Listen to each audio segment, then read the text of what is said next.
At 61, I remarried my first love. On our wedding night, as soon as I took off her dress, I was shocked and heartbroken to see Robert's trembling hands froze on the delicate silk fabric.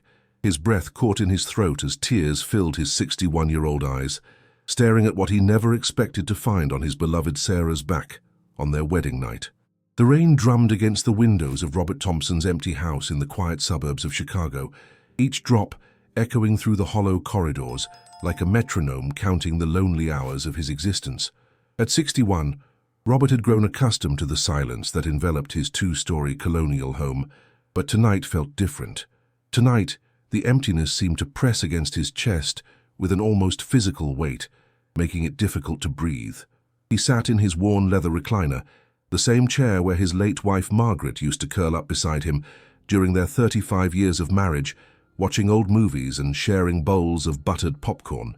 Now, 8 years after her passing, the chair felt too big, too empty, too haunting. The television flickered with some mindless late-night program, but Robert's attention was elsewhere, lost in the maze of memories that seemed to grow more vivid with each passing year. His arthritic fingers traced the smooth surface of his smartphone, a device his daughter Jennifer had insisted he needed to stay connected with the world. Connected, he thought bitterly.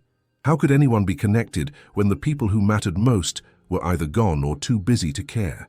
His son Michael lived across town with his wife and 2 teenage children, but their monthly visits felt more like obligations than genuine affection. They would arrive precisely at 2 o'clock on the second Sunday of each month, stay for exactly 90 minutes, leave an envelope with money for groceries and medications, and disappear back into their hectic lives. Jennifer was no different. Divorced and raising 2 young children in Milwaukee, she managed to visit even less frequently than Michael. When she did come, she spent most of her time on her phone, coordinating carpools and soccer practices, barely making eye contact with her father. Both of his children loved him. Robert knew that, but love felt abstract when measured in hurried phone calls and dutiful but distant visits.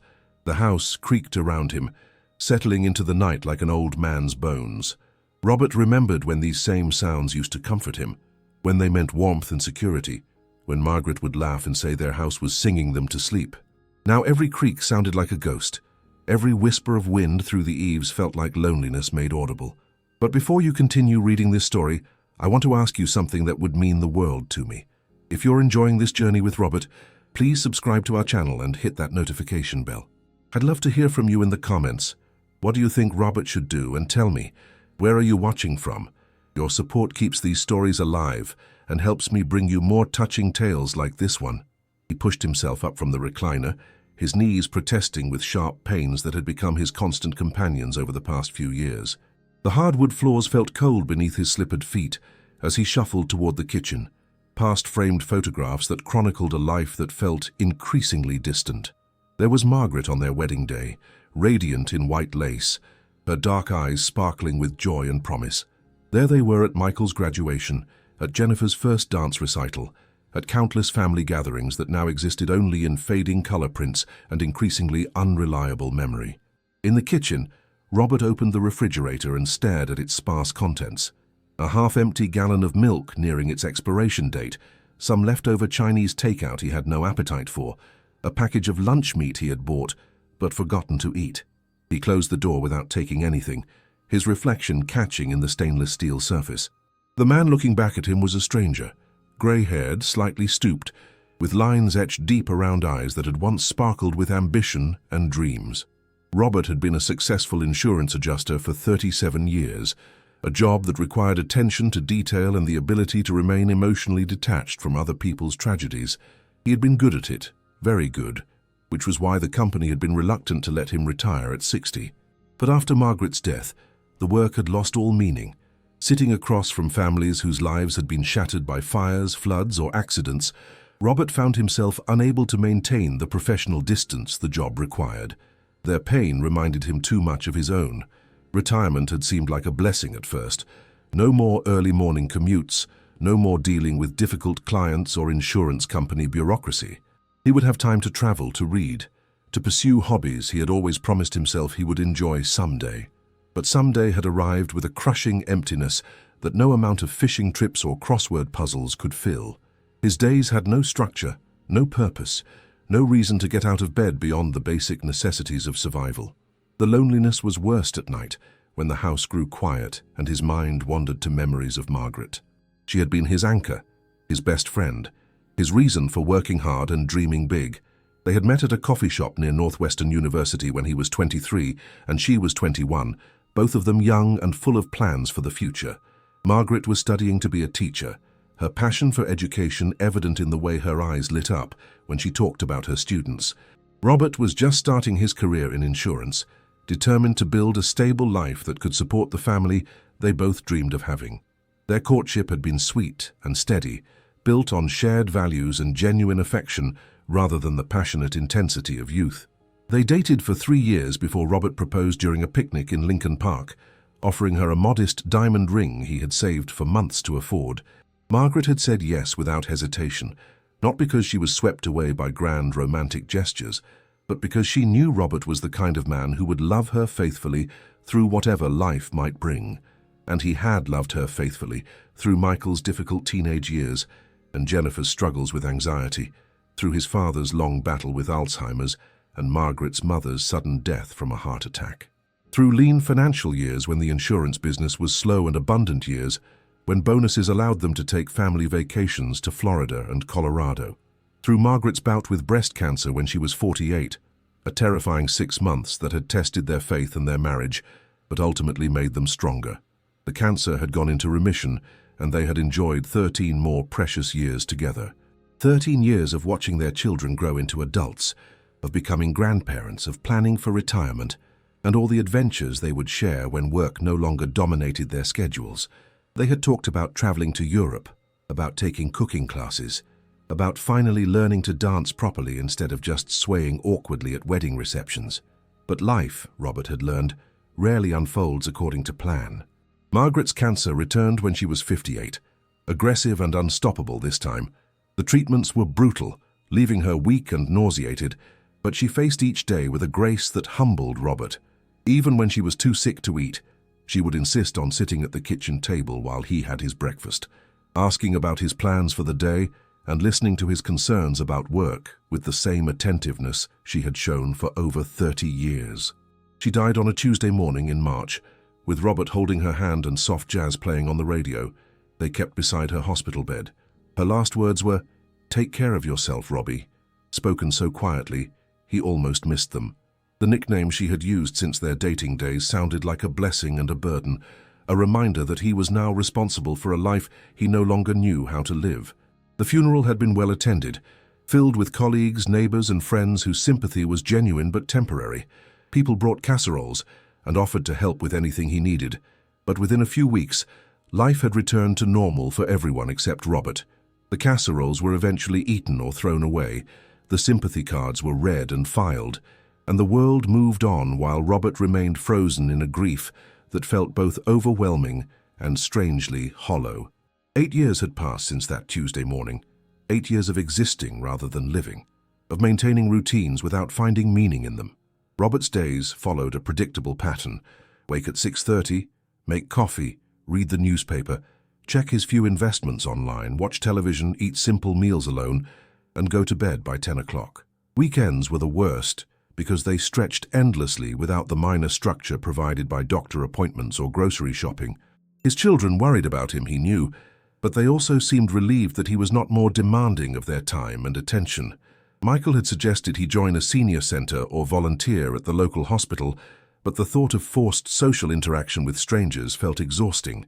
Jennifer had brought brochures for assisted living communities, just to have the information, but Robert was not ready to surrender his independence or admit that his life had shrunk to the point where professional caregivers were necessary. So he continued living in the house where he and Margaret had built their life together, surrounded by reminders of what he had lost, but unable to imagine starting over somewhere else. The house was too big for one person, too expensive to maintain on his fixed income, and too filled with memories to abandon. It was a beautiful prison, and Robert was both its captive and its warden. Tonight felt particularly difficult because it marked 8 years and 3 months since Margaret's death. Not a round number that anyone else would remember or acknowledge, but a milestone that felt significant to Robert for reasons he could not quite articulate. Perhaps it was because 8 years and 3 months was longer than the time they had dated before getting married. Perhaps it was because he had now been alone longer than their shortest child had been alive when Margaret died. Perhaps it was simply because grief has its own calendar, marking anniversaries that make sense only to the grieving. He returned to his recliner and picked up his smartphone, scrolling aimlessly through news articles and weather reports. The device had become his primary connection to the outside world, a window into lives more interesting than his own. He checked his email, a few advertisements, a newsletter from his insurance company, nothing that required his attention or response. His Facebook account showed him updates from distant relatives and former colleagues, their posts filled with grandchildren's accomplishments and vacation photos that made his own existence feel even more isolated by comparison. Robert was about to set the phone aside when something made him pause. A memory, triggered by seeing a post from his high school's alumni page. Lincoln High School, class of 1982. The post was about an upcoming reunion, the 40th anniversary of their graduation, with promises of reconnecting with old friends and reliving the glory days of youth. Robert had not attended any of his previous reunions, partly because work and family obligations had made travel difficult, but mostly because he had felt content with his present life and uninterested in revisiting his past. But now, sitting alone in his empty house with nothing but memories to keep him company, the idea of reconnecting with his past held unexpected appeal. Not the reunion itself. The thought of making small talk with people he barely remembered still felt overwhelming, but the broader concept of reaching backward across the years to touch something that had once mattered. Almost without conscious decision, Robert found himself navigating to the Facebook search function. His fingers, clumsy on the small keyboard, began typing a name he had not spoken aloud in over 40 years. Sarah Mitchell. His first love, his high school sweetheart, the girl who had owned his heart completely during those intense, innocent years when love felt like the most important thing in the universe. Sarah Mitchell. Even thinking her name caused a flutter in Robert's chest, a ghost of the nervous excitement he had felt at 17 when she would smile at him across their shared chemistry class.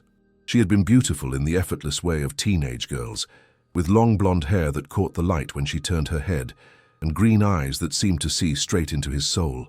But more than her beauty, Robert remembered Sarah's kindness, her intelligence, her way of making him feel like he was the only person in the world who mattered.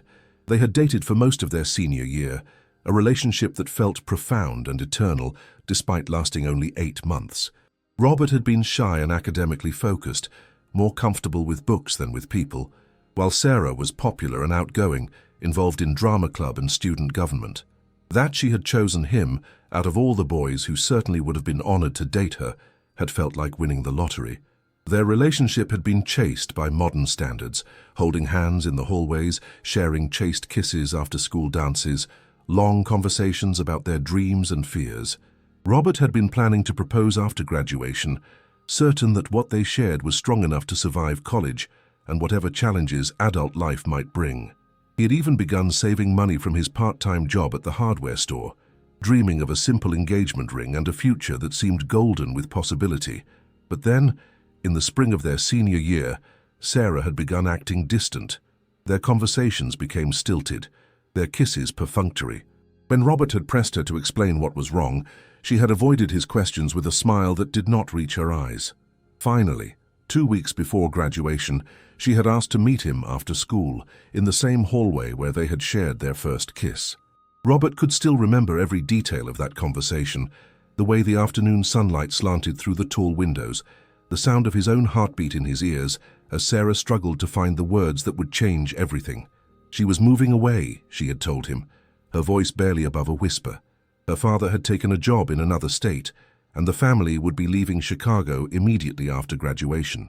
There would be no time for goodbyes, no opportunity to maintain their relationship across the distance that would soon separate them. But even at 17, Robert had sensed there was more to the story than Sarah was telling him. Her explanation felt rehearsed, her manner too controlled for someone who was supposedly heartbroken about leaving behind the boy she claimed to love. When he had begged her to stay in touch, to write letters, to find a way to make their love survive whatever obstacles they faced, Sarah had looked away and told him it would be better if they made a clean break. "You'll forget about me," she had said, tears finally beginning to flow down her cheeks. You'll go to college and meet someone wonderful, someone who can give you the life you deserve. Robert had protested that he would never forget her, never stop loving her, never want anyone else. He had been 17 and dramatic, convinced that what they shared was unique and irreplaceable. Sarah had kissed him one final time, tasting of salt tears and broken promises, and then she was gone. Within a week, her family had moved away without leaving a forwarding address. For months afterward, Robert had tried to find her. He had called information services for every state where Sarah might have moved, written letters to her extended family members, whose addresses he had memorized from Christmas cards, even driven to the college where she had planned to study. But Sarah Mitchell had vanished as completely as if she had never existed, leaving only the ghost of first love and a lingering question about what had really driven her away. Eventually, as Sarah had predicted, Robert had moved on with his life. College had been demanding and expensive, requiring his full attention and energy. He had dated other girls, though none with the intensity he had felt for Sarah. When he met Margaret during his junior year, their relationship had grown slowly from friendship to affection to love. It was a different kind of love than what he had experienced with Sarah. Steadier, more mature, built on shared goals rather than teenage passion. Robert had been happy with Margaret, genuinely and deeply happy. Their marriage had been successful by any measure, filled with laughter and companionship, and the satisfaction of building something meaningful together. But sometimes, during quiet moments, Robert would find himself wondering about Sarah, not with regret or dissatisfaction with his chosen life, but with the natural curiosity that follows unfinished stories. What had become of her? Had she found happiness? Did she ever think about their brief but intense teenage romance? Now, 43 years after Sarah had disappeared from his life, Robert found himself typing her name into a search engine with trembling fingers. The results appeared instantly, dozens of Sarah Mitchells scattered across the country and the world. Most were too young to be his Sarah, born decades after the girl he had known. But there, on the second page of results, was a profile that made his heart stop. Sarah Mitchell Walsh, Milwaukee, Wisconsin. The profile picture was small and somewhat blurry, but Robert recognized those eyes instantly. They were older now, surrounded by lines that spoke of decades of laughter and worry, but they were unmistakably Sarah's eyes. Her hair was shorter and silver instead of blonde, her face fuller and more mature, but the essential Sarah was still there, still beautiful, still capable of taking his breath away across the span of 4 decades. Robert stared at the screen for several minutes, afraid to click on the profile, afraid of what he might find or might not find. What if Sarah was happily married to a man who adored her? What if she had children and grandchildren who filled her life with joy? What if she had no memory of Robert Thompson, the shy boy who had loved her so completely when they were both 17? But curiosity eventually overcame fear, and Robert clicked on Sarah's profile.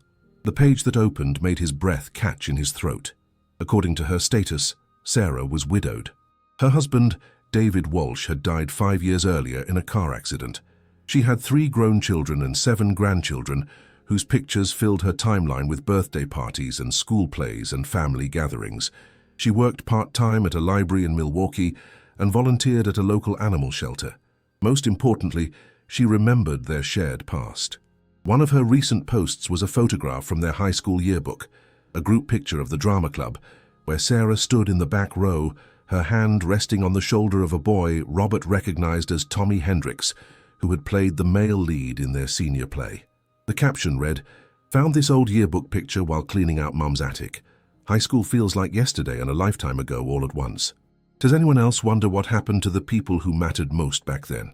Robert read the post 3 times, his heart pounding with the same intensity he had felt at 17 when Sarah would look in his direction during chemistry class. Did he dare to hope that she might be thinking of him? That after all these years she might wonder about the boy who had loved her so completely during that brief shining spring of their senior year? Before he could lose his courage, Robert clicked on the private message button and began typing with fingers that shook slightly from nervousness and anticipation. "Dear Sarah, I hope this message finds you well. You might not remember me. Robert Thompson from Lincoln High, class of '82. We dated our senior year and I've often wondered what became of you. I saw your recent post about wondering what happened to people who mattered most back then, and I wanted you to know that you certainly mattered to me. I'm so sorry for your loss. Your husband sounds like he was a wonderful man. If you're comfortable reconnecting with an old friend, I'd love to hear about your life and perhaps share some memories from our shared past. With warm regards, Robert." He read the message 5 times before sending it, changing words and adjusting the tone to strike the right balance between friendly interest and respectful distance. When he finally clicked send, Robert felt both exhilarated and terrified, as if he had just stepped off a cliff and was not sure whether he would learn to fly or crash to the ground. The response came 3 hours later, arriving with a soft chime that made Robert's heart leap.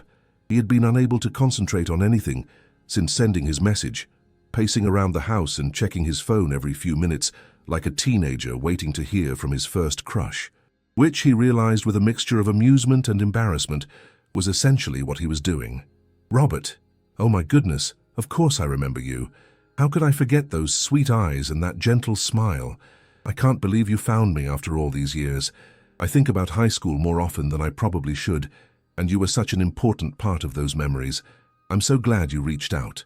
Yes, losing David was devastating, but life goes on, doesn't it? We survivors have to keep surviving. Tell me everything. Are you married? Children? Grandchildren? What became of that boy who was going to study business and change the world? I have so many questions and so many stories to share. This feels like finding a treasure I thought was lost forever. All my love, Sarah." Robert read Sarah's message with tears in his eyes, overwhelmed by the warmth and affection in her words.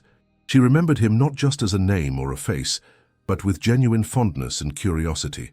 The loneliness that had been his constant companion for 8 years suddenly felt less suffocating, replaced by an excitement he had not experienced since Margaret's final illness. Their correspondence began slowly, with careful messages that tested the waters of reconnection. Robert told Sarah about his marriage to Margaret, about their 2 children and 4 grandchildren, about his career in insurance and his recent retirement. He shared the sad news of Margaret's death 8 years earlier, the challenges of adjusting to life as a widower, the emptiness that had settled over his days like a grey fog that refused to lift. Sarah responded with equal openness, sharing stories of her life in Milwaukee, her work at the library, her 3 children who were now adults with families of their own. She had married David Walsh 6 months after high school graduation, she told Robert, in a simple ceremony that had felt more like an obligation than a celebration. Her parents had arranged the match, convinced that David's stability and prospects made him an ideal husband for their daughter, regardless of what Sarah might have wanted for herself. The marriage had been satisfactory rather than passionate, Sarah wrote, filled with respect and shared responsibilities, but lacking the spark that transforms partnership into romance. David had been a good man, a faithful husband and devoted father, but Sarah confessed that she had often wondered what her life might have been like if she had been free to choose her own path, to follow her heart instead of her parents' expectations. "I thought about you often over the years," Sarah wrote in one of her early messages, "especially during difficult times when I needed to remember what it felt like to be truly seen and valued for who I was rather than what I could provide. You made me feel special, Robert, in a way that no one else ever has. That's a gift I've carried with me through 4 decades of ordinary life." Their messages gradually became longer and more frequent, evolving from polite catch-up letters to intimate conversations about dreams and disappointments, hopes and fears. Robert found himself looking forward to Sarah's messages with an anticipation that made him feel decades younger, checking his email multiple times throughout the day and staying up late to craft responses that would make her smile. They began talking on the phone, tentative conversations that quickly grew comfortable and then necessary. Sarah's voice had deepened slightly with age, but it still carried the musical quality that had made Robert's heart race when she would whisper his name in the hallway between classes. They would talk for hours about everything and nothing, sharing memories of high school friends and teachers, comparing notes on the challenges of raising children, discussing books and movies, and the 1,000 small details that make up a life. Robert discovered that Sarah had never stopped reading, that she had earned a master's degree in library science through night classes while raising 3 children, that she had quietly published several articles about literacy programs in professional journals. She learned that Robert had coached Little League Baseball for 15 years, that he had taught himself to cook elaborate meals after Margaret became too ill to manage the kitchen, that he had read every biography of Abraham Lincoln ever written. Slowly, carefully, they began to acknowledge the growing feelings between them. What had started as nostalgic friendship was becoming something deeper, more urgent, more necessary. They were no longer teenagers exploring the mystery of first love, but mature adults who understood the rarity and value of genuine connection. Their affection was seasoned with wisdom, tempered by loss, enriched by the knowledge that time was precious and should not be wasted on anything less than authentic joy. "I feel like I'm waking up from a long sleep," Sarah confessed during one of their late-night phone calls. "For years I've been going through the motions of living without really feeling alive.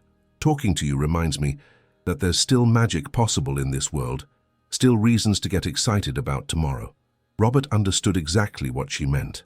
The grey fog that had enveloped his life since Margaret's death was beginning to lift, revealing colours and possibilities he had forgotten existed. He found himself smiling while he made his morning coffee, humming old songs while he worked in the garden, planning small improvements to his house that he had been postponing for years. Their first meeting in person was arranged with the nervous excitement of teenagers. Robert drove the 2 hours to Milwaukee on a Saturday afternoon in early summer, his palms sweating as he navigated the unfamiliar streets to the small cafe where they had agreed to meet. He arrived 15 minutes early and sat in his car, checking his reflection in the mirror, and wondering if Sarah would be disappointed by how much he had aged. But when Sarah walked through the cafe door, scanning the room with those familiar green eyes, Robert's concerns vanished. She was older, certainly, with silver hair and lines around her eyes, but she was still undeniably Sarah, still beautiful, still capable of making his heart skip with nothing more than a smile. She spotted him immediately and walked over with the same graceful confidence he remembered from high school. "Robert Thompson," she said, her voice warm with affection and amusement. "You look exactly like I expected, older and wiser, but with those same kind eyes that made me fall for you when we were kids." They spent 4 hours at that cafe, talking and laughing and marveling at how comfortable they felt together, despite the decades that had passed since their last conversation. Robert found himself studying Sarah's face, memorizing the changes that time had brought, while recognizing the essential person who had captured his heart so completely when they were both 17. "I need to confess something," Sarah said, as their afternoon together drew to a close. "I didn't move away because of my father's job. My parents forced me to end our relationship because they had already arranged my marriage to David. They thought you were a distraction from my real future, as they put it. I've regretted not fighting for what we had for 43 years. Robert felt a mixture of sadness and vindication at this revelation. His teenage intuition had been correct. There had been more to Sarah's sudden departure than she had been able to tell him at the time. But the sadness was tempered by gratitude that they had found each other again, that the story which had ended so abruptly in their youth was being given a second chapter. Their courtship proceeded with the deliberate pace of mature adults who understood the importance of building a solid foundation. Robert drove to Milwaukee every weekend, sometimes staying in a nearby hotel, sometimes sleeping on Sarah's couch when their conversations stretched too late into the night. Sarah visited Chicago as well, admiring the house where Robert had built his life with Margaret, meeting his children and grandchildren, slowly becoming part of his world. Michael and Jennifer were initially skeptical of their father's new relationship, worried that he was being taken advantage of by a woman who might be interested in his financial security rather than his company. But after meeting Sarah, their concerns evaporated. She was clearly self-sufficient, with her own home and retirement savings, and her affection for Robert was obviously genuine. More importantly, Robert was happier than they had seen him in years, more engaged with life, more like the father they remembered from their childhood. Sarah's children were similarly protective initially, but they too came to appreciate how much joy Robert brought to their mother's life. Her son James, who lived in Milwaukee and checked on Sarah regularly, was particularly grateful to see his mother laughing again, planning for the future rather than simply enduring the present. The proposal happened naturally, without grand gestures or elaborate planning. Robert and Sarah were walking through the same park, where they had shared picnic lunches during their senior year, reminiscing about their teenage selves and marveling at the circuitous path that had brought them back together. The late afternoon sun filtered through the oak trees they had once carved their initials into, creating a golden light that made everything seem touched by magic. "Sarah," Robert said, stopping suddenly and turning to face her, "we've wasted 43 years being apart. I don't want to waste whatever time we have left. Will you marry me?" Will you let me love you properly this time, without anyone's permission but our own?" Sarah's eyes filled with tears, but her smile was radiant. "Yes," she whispered, reaching up to touch his face with gentle fingers. "Yes, Robert Thompson. I thought you'd never ask." They were married 3 months later, in a ceremony that perfectly reflected their mature perspective on love and commitment. The setting was the small Methodist church where Sarah had been attending services since moving to Milwaukee, a simple white building with tall windows that filled the sanctuary with natural light. The guest list was intimate, just their children, grandchildren, and a few close friends who had witnessed their individual journeys through life and were honored to witness their union. Sarah wore a dress of ivory silk, elegant in its simplicity, with her silver hair arranged in a classic chignon adorned with pearl pins that had belonged to her grandmother. Robert chose a charcoal grey suit that brought out the silver in his own hair and made his blue eyes appear especially warm. They both wore white roses in honor of the flowers Robert had brought Sarah during their teenage courtship, a small tribute to the love that had survived decades of separation. The ceremony itself was brief but meaningful, with vows they had written themselves that spoke of second chances, mature love and gratitude for the unexpected gift of finding each other again.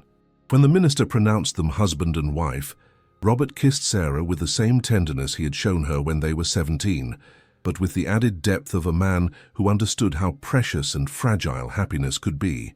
The reception was held in the church's fellowship hall, decorated with white roses and soft candlelight. The meal was simple but delicious, prepared by church members who had embraced Sarah as family over the years she had worshipped with them. Robert and Sarah's first dance was to "The Way You Look Tonight," the same song that had played at their high school prom, where they had danced together for what they had thought was the last time. As the evening progressed, Robert watched his new wife move gracefully among their guests, thanking everyone for their presence and their blessings. She looked radiant, years younger than her 59 years, glowing with the happiness that comes from finally being able to live authentically. Robert felt a contentment he had not experienced since the early years of his marriage to Margaret, a sense of completeness that he had begun to think was lost forever. The last guests departed around 9:30, leaving Robert and Sarah to clean up the remnants of their celebration. They worked together comfortably, Sarah storing leftover cake in the church's refrigerator, while Robert folded chairs and gathered the flower arrangements they would take home. The domesticity of the moment felt both new and familiar, a preview of the shared life they would build together. By 10:15, they were back at Sarah's house, now their house, a cozy 2-bedroom bungalow in a quiet neighborhood where mature trees lined the streets and neighbors still knew each other's names. Sarah had lived there for 12 years, ever since David's death had made the family home they had shared feel too big and too full of memories. She had made the space uniquely her own, with built-in bookshelves covering most of one living room wall and a small garden out back where she grew tomatoes and herbs. Robert had been staying there for the past week, moving some of his belongings from Chicago and helping Sarah make room for their combined possessions. It was a process that required negotiation and compromise, whose furniture would stay, whose books would take precedence on the limited shelf space, how to blend 2 lifetimes' worth of accumulated treasures. But it was also a joyful process, each decision another step toward the shared future they had waited so long to claim. Now, as newly married couple, they moved through the evening routine with the slightly awkward awareness of their changed status. They were husband and wife now, committed to each other in the eyes of God and the law. But they were also 2 people in their 60s who had not shared a bedroom with anyone in years. The physical aspect of their relationship had been deliberately limited during their courtship, both of them feeling that some intimacies should wait for marriage, both of them nervous about the vulnerabilities that come with aging bodies and long dormant desires. Sarah excused herself to change out of her wedding dress, disappearing into the bathroom, while Robert hung his suit jacket in the closet and loosened his tie. He could hear her moving around behind the closed door, the soft sounds of fabric rustling and water running, and he felt a nervousness that reminded him of his wedding night with Margaret 39 years earlier. Not the same nervous energy of youth, but the tender anxiety of mature love about to express itself in the most intimate way possible. When Sarah emerged from the bathroom 15 minutes later, she was still wearing her wedding dress, but had removed her shoes and the pins from her hair, letting it fall in silver waves around her shoulders. She looked younger somehow, More like the girl Robert had fallen in love with in high school, but also more beautiful than any teenager could be, with the grace and confidence that come only with lived experience and hard-won wisdom. "Would you help me with this?" she asked softly, turning so Robert could see the long row of small buttons that ran down the back of her dress from neck to waist. "I didn't think about how difficult it would be to get out of this thing when I bought it." Robert's hands trembled slightly as he reached for the top button, his fingers clumsy with nervousness and anticipation. The buttons were tiny and covered in the same silk as the dress, designed more for beauty than practicality. Sarah stood perfectly still as Robert worked his way down the row, her breathing soft and steady. Her head turned slightly so he could see her profile in the soft lamplight of their bedroom. "I can't believe we're really married," Sarah whispered, as Robert reached the button at her waist. "I keep thinking I'm going to wake up and find out this has all been a wonderful dream." "If it's a dream," Robert replied, his voice rough with emotion, "then I hope I never wake up." The dress fell away from Sarah's shoulders as Robert unfastened the final button, pooling in ivory silk around her feet. She stepped carefully out of the circle of fabric, Robert's hands steady on her shoulders to help her maintain her balance, and turned to face him, wearing only a simple white slip that fell to her knees. But as she turned, Robert saw something that made his breath catch in his throat, something that caused the blood to drain from his face and his hands to freeze in mid-motion. There, scattered across Sarah's back and shoulders, were dozens of small round scars, each one about the size of a cigarette burn, creating a pattern of old pain that spoke of suffering Robert could barely comprehend. The room seemed to spin around him as the implications of what he was seeing settled into his consciousness. These were not accidental scars, not the result of some medical procedure or childhood mishap. These were deliberate marks, signs of abuse that had been inflicted by someone who should have protected Sarah, not hurt her. And they were old, very old, dating back decades to a time when Sarah would have been young and vulnerable and unable to defend herself. "Sarah," Robert whispered, his voice breaking on her name. "Oh, Sarah, what happened to you?" She had been reaching for her nightgown, laid out carefully on the bed in preparation for this moment. But now she froze, understanding from the tone of Robert's voice that he had seen what she had hoped to keep hidden just a little longer. Slowly she turned back to face him, her arms crossed protectively over her chest, tears already beginning to form in her eyes.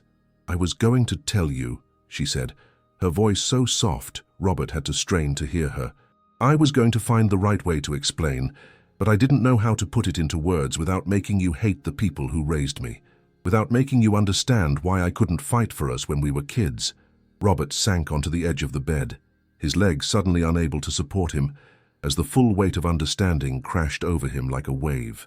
The arranged marriage to David Walsh, the forced separation from Robert, the careful way Sarah had always dressed to cover her arms and shoulders, it all made horrible sense now.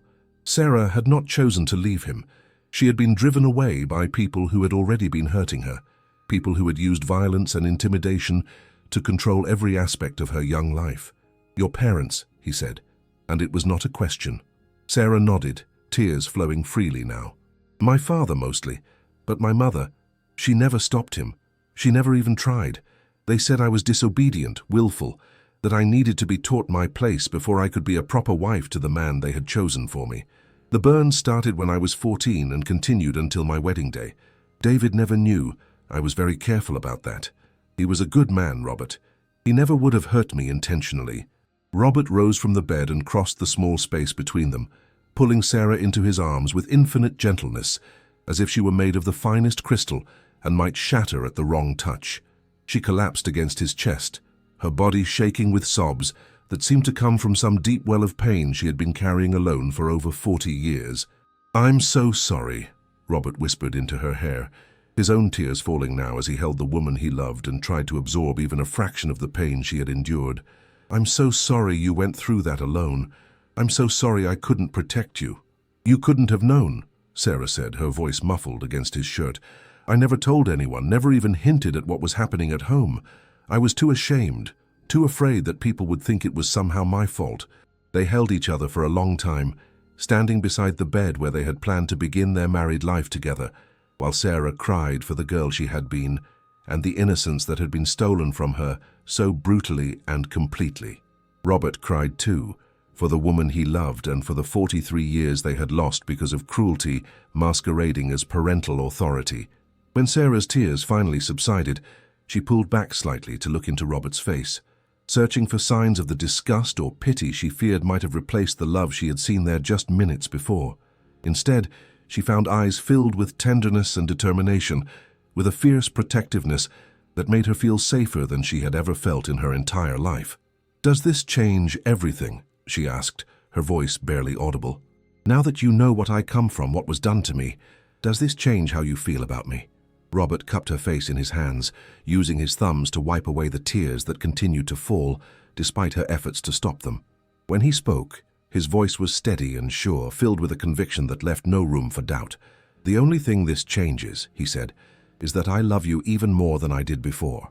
You are the strongest, bravest person I have ever known, and the fact that you survived what you survived, that you found a way to build a good life despite everything that was done to you.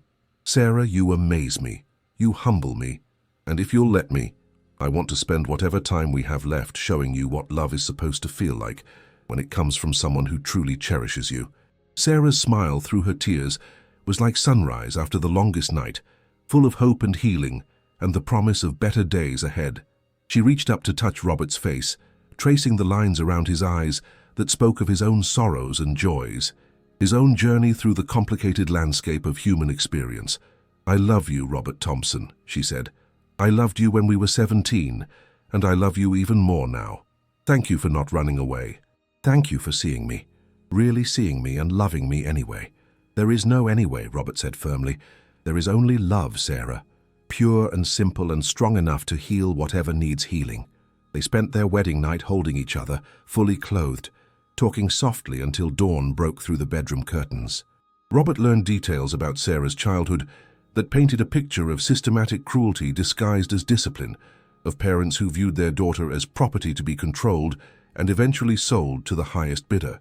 Sarah had endured not just the physical abuse that left those terrible scars, but emotional manipulation that convinced her she was worthless, undeserving of love or happiness.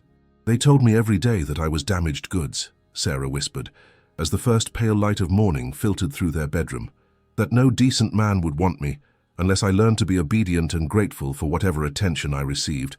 When you started paying attention to me in high school, showing me genuine kindness and respect, I thought surely you would discover what they knew about me and reject me too." Robert's heart broke anew with each revelation, but he also felt a growing anger toward people he would never meet, people whose cruelty had shaped the woman he loved in ways she was still discovering.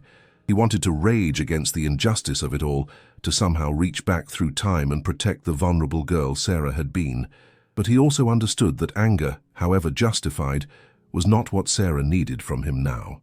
"You are not damaged," he said firmly, his arms tightening around her as if he could shield her from decades of harmful words through sheer force of love. "You are precious and valuable, and worthy of every good thing life has to offer.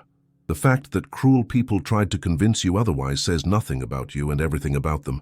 As the sun rose higher, filling their bedroom with warm golden light, Sarah began to share other memories that had shaped her understanding of love and marriage. Her wedding to David Walsh had been arranged when she was barely 17, negotiated between her father and David's family like a business transaction. David, 28 at the time, had been a widower seeking a young wife who could give him children and manage his household. He was not deliberately cruel, Sarah explained, but he was emotionally distant, treating their marriage as a practical arrangement rather than a romantic partnership. "I tried to be a good wife to him," Sarah said, her voice steady now but tinged with sadness for the girl she had been. "I cooked his meals and cleaned his house and raised his children and never complained about anything. But I always felt like I was acting a part, playing the role of the grateful wife rather than actually being one. David never asked what I wanted or what I dreamed about. I don't think it ever occurred to him that I might have desires of my own." Robert listened to these revelations with growing understanding of how different their life experiences had been. While he had been free to pursue his education and choose his career, to court Margaret at his own pace and marry for love, Sarah had been trapped in circumstances beyond her control, forced into adulthood before she was ready, and denied the basic freedom to make her own choices about her future. "I used to lie awake at night during those early years of marriage," Sarah continued, "thinking about you, and wondering what my life might have been like if my parents had let me choose for myself. Not because I wasn't grateful for the stability David provided, but because I remembered what it felt like to be truly seen and valued for who I was, rather than what I could do for someone else.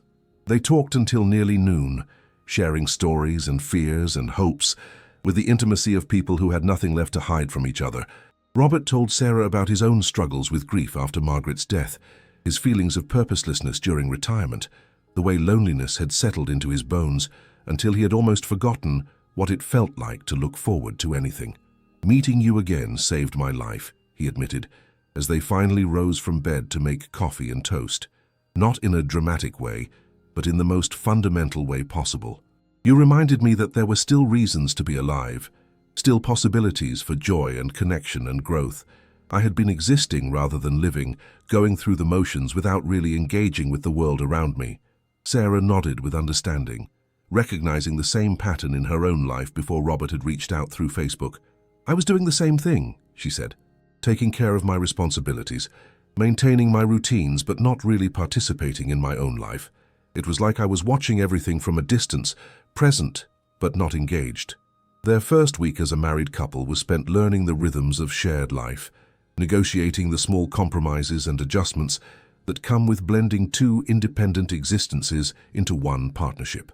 Robert discovered that Sarah was an early riser who liked to drink her coffee while watching the sunrise from their small back porch. Sarah learned that Robert had developed the habit of talking to himself while cooking, carrying on elaborate conversations with ingredients as if they were old friends. These discoveries delighted them both, evidence that they still had mysteries to uncover about each other, despite their long correspondence and frequent visits. Robert found Sarah's morning ritual peaceful and began joining her on the porch, bringing his own cup of coffee and sitting quietly beside her as they watched their neighborhood wake up. Sarah found Robert's cooking monologues charming and began participating in them, suggesting seasoning adjustments and offering commentary on his technique.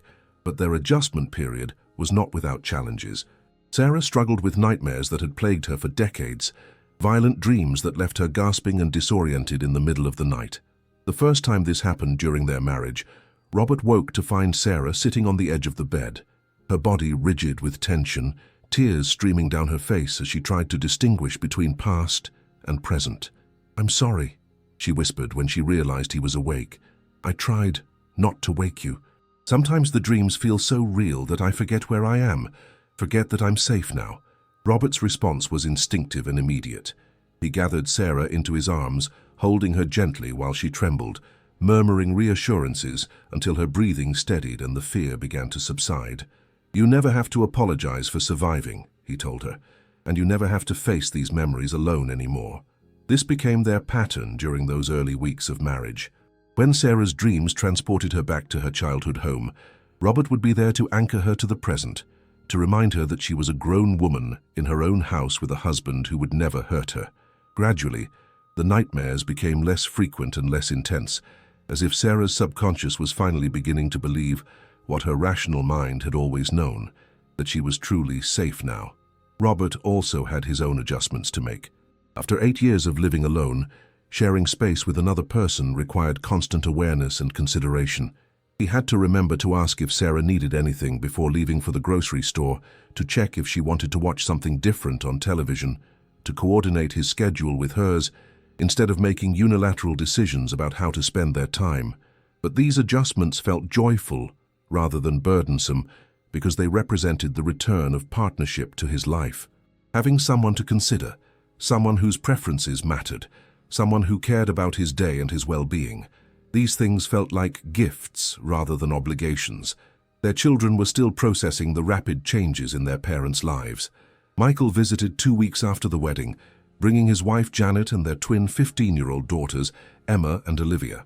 Robert was nervous about the visit, worried that his new happiness might somehow diminish the memory of their mother or make his children feel displaced in his affections. But Michael's concerns were more practical than emotional. He had spent 8 years worrying about his father's isolation and depression, making awkward monthly visits out of duty rather than pleasure. Seeing Robert animated and engaged, laughing at Sarah's stories and actively participating in dinner conversation, was a relief Michael had not expected. "Dad seems like himself again," Janet observed to Sarah while they cleaned dishes after Sunday dinner. "I mean, a version of himself we haven't seen since Mom got sick. It's wonderful to see him interested in things again, making plans for the future instead of just getting through each day." Emma and Olivia, initially shy around their grandfather's new wife, were won over by Sarah's genuine interest in their lives and activities. She asked thoughtful questions about their classes and friends, remembered details from previous conversations, and offered advice that felt supportive rather than judgmental. By the end of the visit, they were calling her Grandma Sarah and making plans for her to attend their upcoming school play. "So you're good for him," Michael told Sarah privately before they left for home. "Dad has been lost since Mom died, and we didn't know how to help him find his way back to life. You've given him something to live for again, and that's a gift we can never repay." Jennifer's visit a few weeks later was more complicated.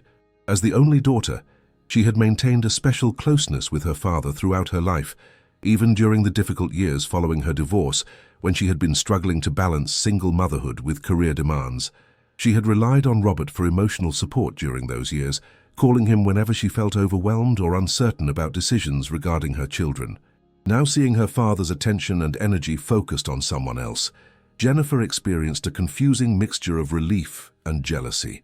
She was genuinely happy that Robert had found companionship and love, but she also felt somewhat displaced, worried that Sarah might somehow come between her and her father.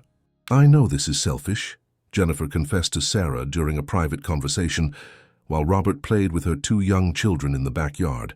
"But Dad has been my anchor since my divorce.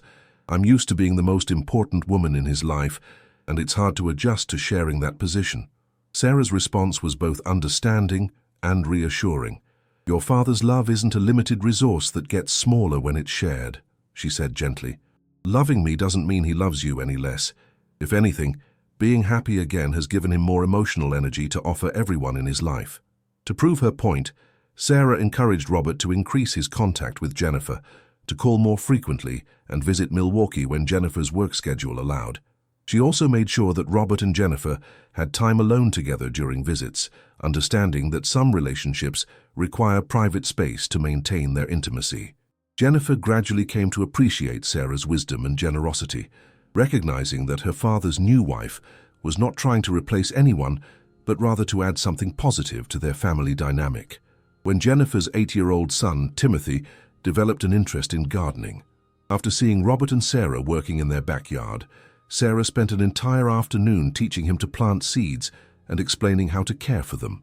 "She gets it," Jennifer told her brother Michael after that visit. "She understands that marrying Dad means joining our family, not creating a separate one that excludes us." Sarah's children were navigating their own complex emotions about their mother's remarriage. Her oldest son, David Jr., lived in Denver with his wife and 3 children, managing a successful accounting firm that kept him busy 6 days a week. He had been protective of Sarah since his father's death, calling weekly and visiting Milwaukee several times a year to check on her well-being and handle any maintenance issues with her house. When Sarah announced her engagement to Robert, David Jr.'s initial reaction was skeptical concern. His mother had been alone for 5 years, and he worried that she might be vulnerable to someone who would take advantage of her loneliness or her financial security. He requested a private meeting with Robert before the wedding, a conversation that felt like a job interview, disguised as a social visit. "My mother has been through enough pain in her life," David Jr. told Robert directly during their meeting at a Milwaukee restaurant. "She deserves to be happy, but she also deserves to be protected. If you're not serious about this relationship, if there's any chance you're going to hurt her, I'd rather you walk away now." Robert respected the younger man's protective instincts and answered his questions honestly, sharing details about his financial situation, his health, his intentions regarding Sarah's well-being and independence. He also asked David Jr. about his mother's needs and preferences, making it clear that he wanted to understand how to be the best possible husband to the woman he loved. By the end of their conversation, David Jr. was satisfied that Robert's feelings for Sarah were genuine, and his commitment to her happiness was sincere. "She lights up when she talks about you," he admitted. "I haven't seen her this excited about anything since before Dad died. That matters more to me than anything else." Sarah's daughter, Melissa, who lived in Phoenix with her husband and 4-year-old daughter, had a different perspective on her mother's remarriage.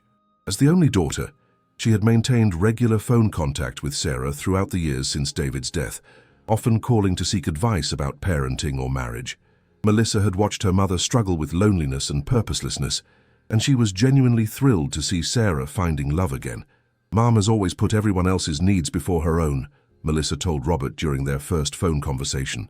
"She spent 40 years taking care of Dad and us kids, and then 5 years taking care of herself in the most basic way possible. It's time for someone to take care of her for a change, to make her feel special and valued." Melissa flew to Milwaukee for the wedding with her daughter Chloe, a precocious 4-year-old who immediately bonded with Robert over their shared love of old Disney movies. Watching Robert patiently answer Chloe's endless questions and participate in elaborate games of pretend convinced Melissa that her mother had chosen well. Sarah's youngest child, James, presented the most complex dynamics. At 32, he was still unmarried and had been living with Sarah off and on since graduating from college. He worked as a business consultant, traveling frequently for clients, but using his mother's house as his home base between assignments. He had been essentially Sarah's primary companion during the 5 years since David's death, filling some of the emotional void left by his father's absence.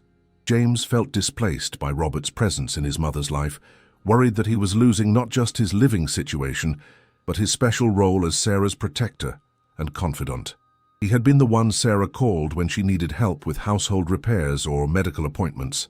He had been her companion for holiday celebrations and the person she relied on for emotional support during difficult days. "I feel like I'm being replaced," James admitted to his siblings during a family phone call after the wedding. "Mom has someone else to take care of her now, someone else to share her daily life with. Where does that leave me?" Sarah was sensitive to James's feelings and made deliberate efforts to maintain their close relationship while establishing appropriate boundaries around her marriage. She encouraged James to find his own apartment, offering to help with the security deposit and first month's rent, while also making it clear that he would always be welcome in her home for visits and family gatherings. "Getting married doesn't mean I don't need my children anymore," Sarah explained to James during a heart-to-heart conversation about their changing relationship. "It just means I need you in different ways now. Instead of relying on you for daily companionship, I can appreciate you as the successful, independent man you've become." This transition was challenging for both Sarah and James, requiring patience and understanding from everyone involved. Robert tried to be sensitive to James's position, making sure not to overstep boundaries or assume responsibilities that traditionally belonged to Sarah's children. Gradually, James began to appreciate the ways that Robert's presence in his mother's life actually freed him to pursue his own goals and relationships without guilt. The first few months of marriage were filled with these delicate negotiations and adjustments, as Robert and Sarah learned to blend their individual histories into a shared future while maintaining connections with the people who mattered most to them.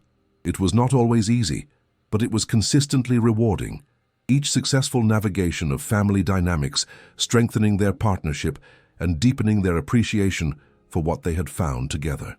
Summer gave way to autumn in Milwaukee, and Robert and Sarah settled into the comfortable rhythms of married life. They developed morning routines and evening rituals, shared responsibilities for household tasks, and discovered mutual interests they had not expected. Sarah introduced Robert to her book club, a group of 8 women who met monthly to discuss everything from classic literature to contemporary mysteries. Robert was initially intimidated by the idea of being the only man in a group of well-read women, but he found their discussions stimulating and their acceptance of him genuine. "You bring a different perspective to our conversations," explained Dorothy, the group's unofficial leader and Sarah's closest friend in Milwaukee. "We've been reading the same types of books and having similar reactions for years. Your insights challenge us to think differently." Robert also introduced Sarah to his volunteer work at the local Veterans Administration hospital, where he had been reading to patients and assisting with recreational activities since retiring. Sarah was moved by the dedication Robert showed to men and women who had served their country, and she began joining him for his weekly visits, bringing books from the library where she worked and organizing small craft projects for patients who were able to participate. "You two work well together," observed Patricia, the volunteer coordinator who had known Robert for several years. "You complement each other's strengths and seem to genuinely enjoy each other's company. It's rare to see couples who are still discovering things to appreciate about each other after decades of life experience." Their physical relationship developed slowly and carefully, with both Robert and Sarah bringing decades of accumulated self-consciousness about aging bodies and changing capabilities. The revelation of Sarah's scars had created an additional layer of complexity, requiring patience and communication as they learned to be intimate in ways that felt safe and healing for both of them. Robert was determined to help Sarah reclaim the sense of physical safety and autonomy that had been stolen from her in childhood. He never initiated physical contact without clear consent, never assumed that previous permission applied to future situations, and always checked to ensure that Sarah felt comfortable with the pace and direction of their intimacy. "You make me feel beautiful," Sarah whispered to him one evening, as they lay together after making love with the gentle tenderness of people who understood that physical connection was about far more than physical pleasure. "Not despite my scars, but including them. You see all of me and love all of me, and that's healing in ways I never expected." Robert marveled at Sarah's courage and resilience, her ability to trust him with vulnerabilities that she had protected for decades. "You are beautiful," he replied, tracing the silver strands in her hair with fingers that trembled slightly with the magnitude of his feelings. "Every part of you tells the story of a woman who survived impossible circumstances and still found ways to love and give and hope. How could I not find that beautiful?" Their intimate life became a source of joy and connection that neither had expected to experience again at their age. They approached each other with patience and curiosity, learning to please and be pleased without the urgency of youth, but with the appreciation of people who understood how precious such opportunities were. As autumn progressed toward winter, Robert and Sarah began making plans for the future that extended beyond the immediate adjustments of newlywed life. They talked about traveling to places they had always wanted to see, about projects they wanted to undertake together, about the legacy they wanted to create as a couple who had found love later in life. "I want to write about this," Sarah said one evening, as they sat together on their back porch, wrapped in blankets and sharing a thermos of hot chocolate while they watched the first snow of the season fall softly in their backyard. "Not a memoir exactly, but something that might help other people understand that it's never too late to start over, never too late to find happiness." Robert was intrigued by this idea and offered to help with research and editing, drawing on his business background to assist with the practical aspects of writing and publishing. They began collaborating on what would eventually become a series of articles for magazines that catered to mature readers, sharing their story of reconnection and second chances. Their writing project became another source of connection, requiring them to examine their individual journeys and their shared future with the kind of thoughtful analysis that deepened their understanding of each other and themselves. They interviewed other couples who had found love later in life, researched the psychological and social challenges of dating and marriage after age 60, and explored the unique advantages that mature love offered over the passionate but often unstable relationships of youth. "We have something that younger people can't have," Robert observed during one of their research sessions. "We know who we are and what we want. We're not trying to figure out our identities or establish our careers or prove ourselves to the world. We can focus entirely on creating something meaningful together." Sarah agreed, adding her own perspective on the ways that life experience had prepared them for the kind of partnership they were building. "We've both learned the difference between love and infatuation, between genuine compatibility and surface attraction. We've seen what works in relationships and what doesn't, what matters in the long term, and what's just temporary excitement." Their articles began appearing in print during the winter months, generating positive responses from readers who found their story both inspiring and practical. Many readers wrote to share their own experiences with late-life romance, creating an informal network of people who were navigating similar challenges and opportunities. One letter that particularly moved both Robert and Sarah came from a woman named Helen, who was 73 and had been widowed for 12 years. "Reading your story gave me permission to hope again," Helen wrote. "I had convinced myself that romantic love was for younger people, that I should be content with my children and grandchildren and not expect anything more from life. But you've shown me that the heart doesn't stop wanting connection just because the body gets older." Helen's letter prompted Sarah and Robert to consider expanding their writing beyond magazine articles to a full-length book that could reach more people who might benefit from their perspective. They began outlining chapters and conducting additional interviews, excited by the possibility of creating something that might make a real difference in people's lives. But as winter deepened and their first anniversary approached, Robert began noticing changes in Sarah that worried him. She seemed more tired than usual, sometimes struggling to keep up with activities that had never challenged her before. She developed a persistent cough that she attributed to the dry indoor air of winter, and she began losing weight despite maintaining her normal eating habits. When Robert expressed concern about these symptoms, Sarah initially dismissed them as normal signs of aging or temporary effects of the busy schedule they had maintained while working on their writing projects. But as the cough worsened and the fatigue became more pronounced, she finally agreed to see her doctor for a comprehensive examination. The appointment was scheduled for a Friday afternoon in February, exactly 10 months after their wedding day. Robert accompanied Sarah to the medical office, both of them expecting routine reassurances about minor health issues that could be easily addressed with medication or lifestyle changes. But Dr. Martinez's expression was serious as he reviewed the results of Sarah's blood tests and chest x-rays. He asked additional questions about Sarah's symptoms, conducted further examinations, and finally requested that both Sarah and Robert sit down for what he described as an important conversation. "I'm afraid the tests have revealed something concerning," Dr. Martinez began gently. "The cough and fatigue Sarah has been experiencing are symptoms of a condition that requires immediate attention and aggressive treatment." Robert felt the world shift around him as Dr. Martinez continued speaking, using medical terms that sounded foreign and frightening. Sarah's hand found his and gripped it tightly as they listened to explanations of treatment options and prognoses, statistical probabilities, and quality-of-life considerations. The diagnosis was lung cancer, advanced and aggressive, likely caused by decades of second-hand smoke exposure during Sarah's childhood in a household where both parents were heavy smokers. The irony was cruel.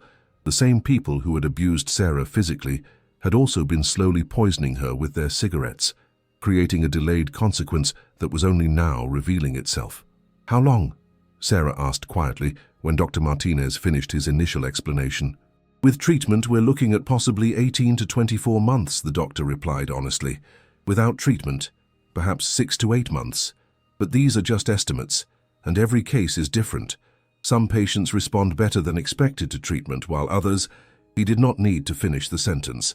Robert and Sarah both understood that they were facing the possibility that their second chance at love might be cut tragically short, that the future they had been planning together might have to be measured in months rather than years. They drove home in silence, both lost in thoughts too overwhelming to put into words. The snow that had seemed so beautiful just hours earlier now looked cold and forbidding, a reminder that winter was not just a season, but a metaphor for the ending of things. That evening they sat together in their living room, holding hands and trying to process the devastating news they had received. Sarah was the first to speak, her voice steady, despite the tears that had been falling intermittently since they left the doctor's office. "I need you to know that I don't regret anything," she said firmly. "Not finding you again, not getting married, not any of the choices we've made together. Even if we only have months instead of years, they will be the most precious months of my entire life." Robert's response came from the deepest part of his heart, from the place where love and fear and determination intersected. "We're going to fight this," he said. "We're going to pursue every treatment option, seek second opinions, do whatever it takes to give us more time together. And whatever time we have, whether it's months or years, we're going to make it count." They held each other as the snow continued to fall outside their window. Two people who had waited 43 years to be together, now facing the possibility that their time might be limited in ways they had never imagined. But they also held on to the love that had survived decades of separation and the hope that had brought them back together, trusting that whatever challenges lay ahead, they would face them together.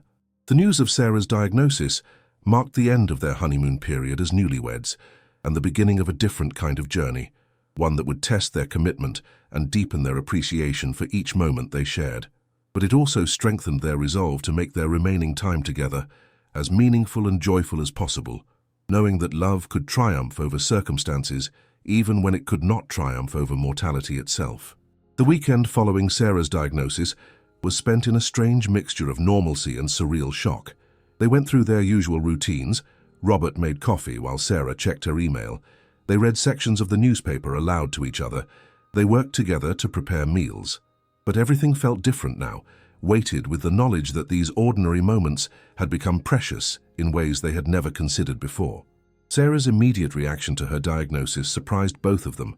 Instead of falling into despair or denial, she seemed to gain a fierce clarity about how she wanted to spend whatever time remained to her. She made lists of things she wanted to do, places she wanted to visit, people she needed to call. Her energy, which had been flagging for weeks, seemed to return with renewed intensity.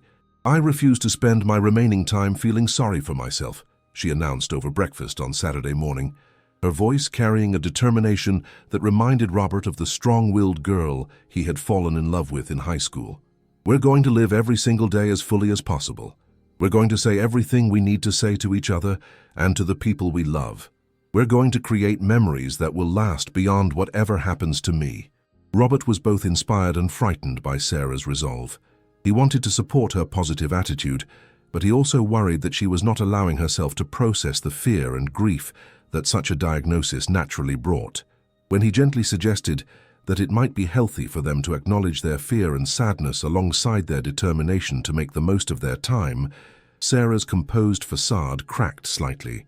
"If I let myself think too much about what we're losing," she whispered, tears finally spilling over, "I don't think I'll be able to function at all. I need to focus on what we still have, what we can still do together. The fear is always there, Robert, just beneath the surface, but if I give in to it, it will consume everything." They held each other on their kitchen chairs, surrounded by the detritus of a normal Saturday morning, coffee cups and newspaper sections, and Sarah's ever-present notebook, where she jotted down thoughts for their writing projects. The contrast between the ordinary setting and the extraordinary circumstances felt almost overwhelming. "We'll face the fear together when we need to," Robert promised her, "and we'll focus on joy and possibility when that serves us better. We don't have to choose one approach and stick with it. We can be scared and brave, sad and hopeful, all at the same time." Their first major decision was whether to pursue aggressive treatment or focus on palliative care that would prioritize comfort over potential cure.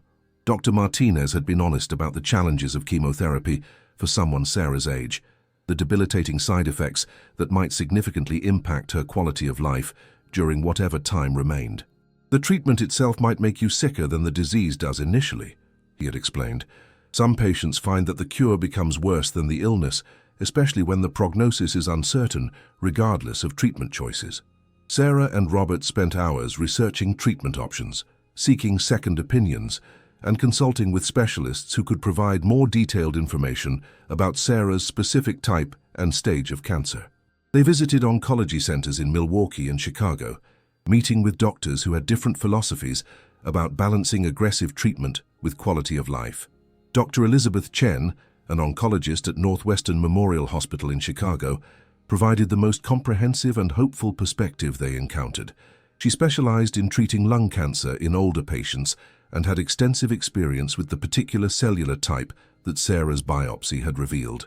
"I'm not going to lie to you about the challenges ahead," Dr. Chen told them during their consultation.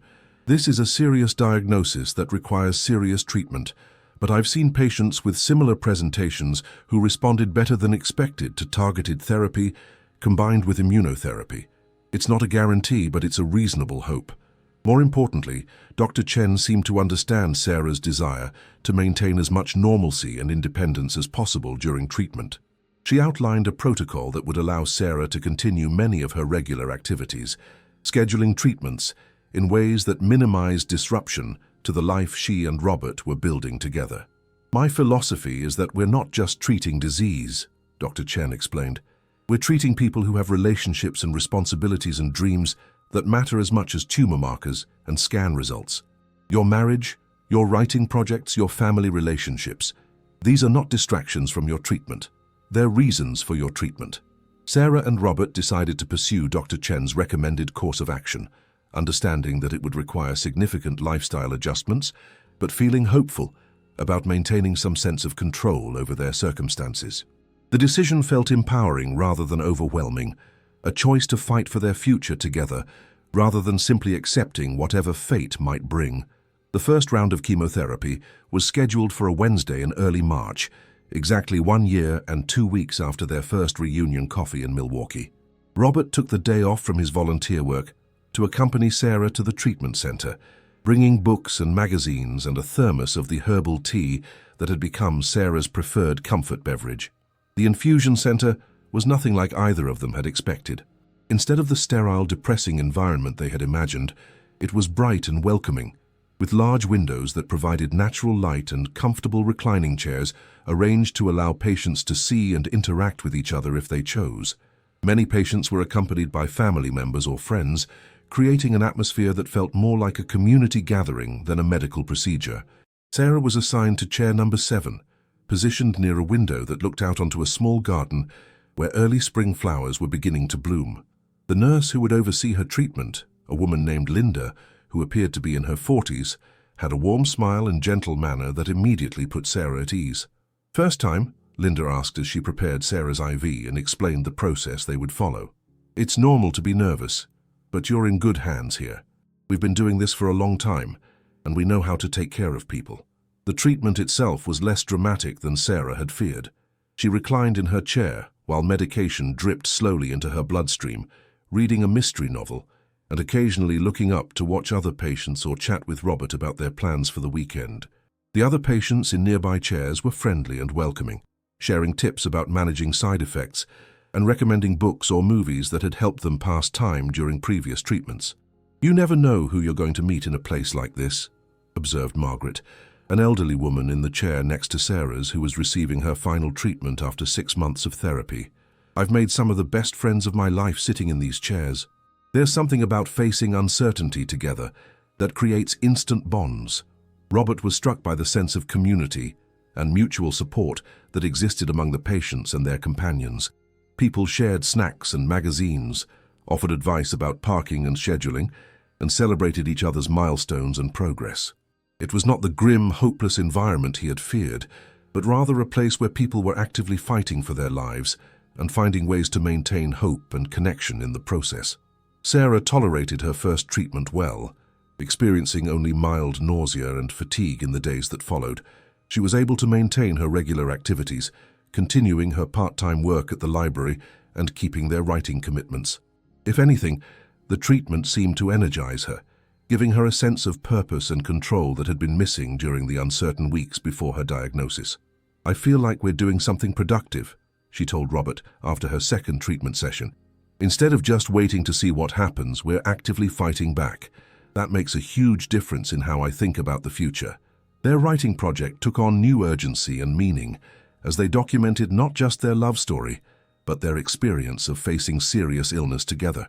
They interviewed other couples who were dealing with cancer, exploring how life-threatening diagnoses affected relationships and what strategies helped maintain intimacy and hope during treatment. One couple they interviewed, Frank and Betty Morrison, had been married for 47 years when Frank was diagnosed with prostate cancer at age 72. Betty had become his primary caregiver during treatment, and they had learned to navigate the complex emotions that arose when one partner became dependent on the other in ways they had never expected. "The hardest part wasn't the physical stuff," Betty explained during their interview. "It was watching this strong, independent man I'd been married to for almost 50 years suddenly need help with basic things like getting dressed or preparing meals. We had to completely rethink our roles and expectations." Frank added his perspective on the challenge of maintaining dignity and autonomy while accepting necessary help. "I didn't want to become a burden to Betty, but I also couldn't pretend I was capable of things I clearly wasn't capable of anymore. We had to learn to communicate about needs and limitations in ways we never had before." These conversations helped Sarah and Robert anticipate some of the challenges they might face as Sarah's treatment progressed and potential complications arose. They discussed their individual fears and expectations openly, establishing ground rules for how they would handle difficult situations and maintain their partnership even when circumstances forced them into caregiver and patient roles. "I need you to promise me that you'll tell me if I become too demanding or if taking care of me starts to overwhelm you," Sarah said during one of their late-night conversations about the future. "And I need to know that you'll still see me as your wife, not just as a patient who happens to live in your house." Robert's response was immediate and emphatic. "You will always be my wife first, regardless of what medical challenges we face. Taking care of you isn't a burden, it's a privilege. I've already lost one wife to illness, And I learned that the time we have together, however long or short, is more precious than anything else in the world. As spring progressed into summer, Sarah's treatment continued with encouraging results. Her scans showed that the tumors were responding to therapy, shrinking rather than growing, buying them time that had seemed impossible when she was first diagnosed. Dr. Chen was cautiously optimistic about Sarah's progress, though she continued to emphasize that they were managing a chronic condition rather than curing a temporary illness. "We're turning cancer into something more like diabetes or high blood pressure," Dr. Chen explained during one of their regular checkups. "It's a condition that requires ongoing management and attention, but it's not necessarily going to determine when or how Sarah dies. She could live for years with proper treatment and monitoring." This shift in perspective from terminal illness to chronic condition had profound effects on how Sarah and Robert planned their future. Instead of thinking in terms of months or a few years, they began making longer-term plans again, considering travel destinations for the following year, discussing home improvement projects, even talking about the possibility of Sarah returning to full-time work at the library. Their families rallied around them during the treatment process, providing practical support and emotional encouragement in ways that strengthened bonds and created new traditions. Michael and Jennifer coordinated their visits to Milwaukee so that Sarah always had family company during her treatment weeks, and Sarah's children adjusted their schedules to spend more time with their mother and their new stepfather. James, who had initially struggled with his mother's remarriage, became one of Robert's strongest allies during Sarah's treatment. He organized a complex schedule that ensured someone was always available to drive Sarah to appointments or help with household tasks on days when she felt unwell. More importantly, he began to appreciate how much Robert's presence in his mother's life had enriched rather than diminished her happiness. "I was wrong to worry about Mom replacing Dad," James admitted to Robert during one of their conversations, while Sarah napped after a treatment session. "What you two have together is completely different from what she had with Dad. It's not better or worse, it's just different. And seeing how happy she is, how much energy she has for life even while dealing with cancer, makes me realize how much she needed what you give her." Their book project was completed during Sarah's 6th month of treatment, a collaboration that had grown from magazine articles into a comprehensive guide for people seeking love and partnership later in life. They titled it Second Chances, Finding Love After Loss and Building Relationships that Honor the Past While Embracing the Future. The book included their personal story, alongside practical advice about online dating for mature adults, blending families with grown children, navigating physical intimacy after decades of marriage to other people, and maintaining independence while building interdependence. They also devoted significant attention to facing health challenges together, drawing on their own experience and the stories of other couples they had interviewed.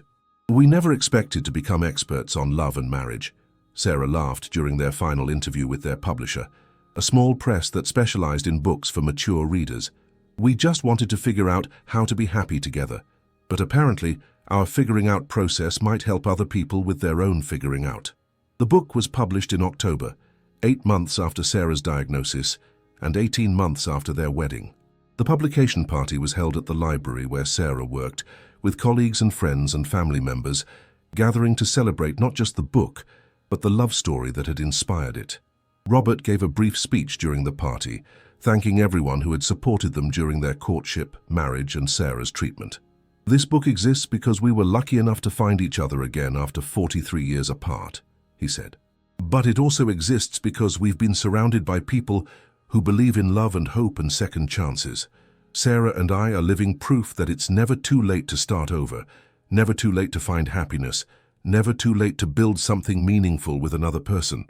Sarah's response to Robert's speech surprised everyone, including Robert himself. Instead of the brief, gracious remarks they had planned, she asked for everyone's attention and began speaking from her heart about the lessons that illness had taught her about love and priorities. "When I was first diagnosed with cancer," she began, her voice steady and clear, "I thought my story was ending just when it was getting interesting again. I was angry and scared and convinced that life was fundamentally unfair. But 8 months later, I realized that illness doesn't end your story.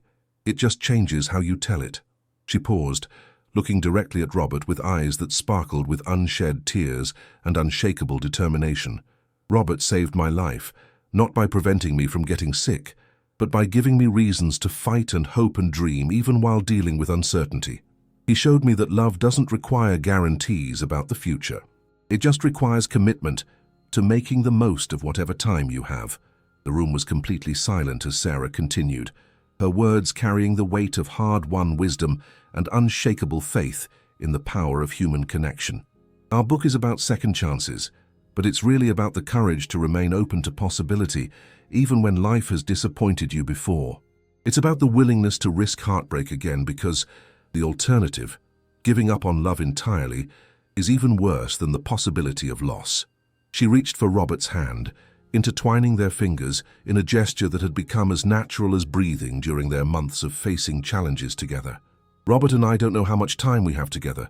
Nobody does, really, regardless of their health status. But we know that whatever time we have will be filled with love and purpose and joy because we're committed to creating that kind of life together.